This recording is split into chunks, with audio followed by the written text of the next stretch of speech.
What's distracting you? Many of you who know and follow me on social media, you know that almost every single Saturday morning, I take my youngest son, Parker, to McDonald's for breakfast. This has become a tradition that I absolutely love and look forward to.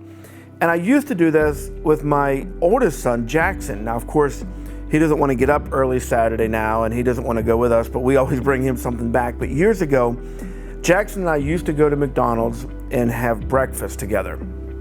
There was one particular instance that I'm sitting with Jackson and we're talking, and the table across from us, there was a dad with a child there, and the kid threw his wrapper on the floor.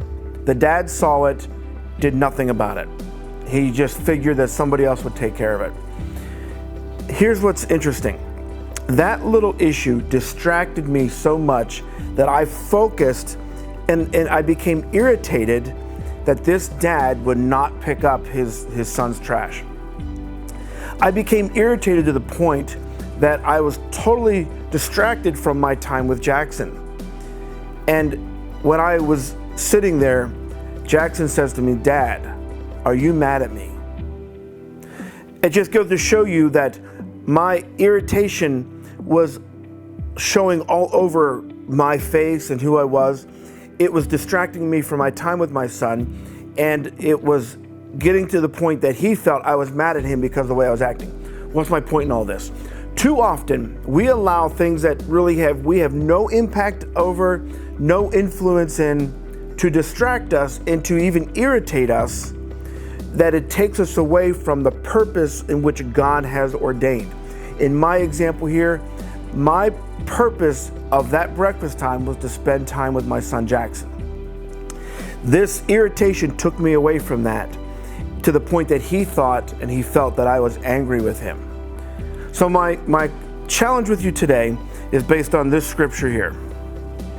Mark 4:19 says this: "All too quickly, the message is crowded out by the worries or distractions of life, the lure of wealth, and the desire for other things, so no fruit is produced." You know, too many times we let things consume our minds that have nothing to do with anything we have control over. And then we are pulled away from the purpose in which God has put us in a place, whether it's a job, whether it's a church, whether it's with our family.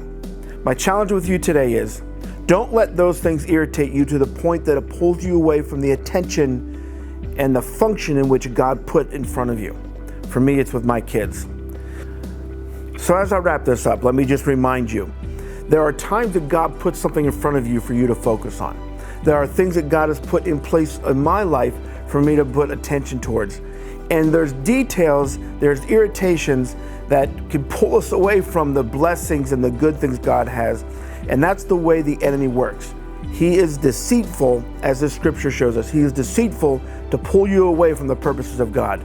Don't be distracted, don't be deceived, and allow God to use you and minister with what is right in front of you. And have a blessed day.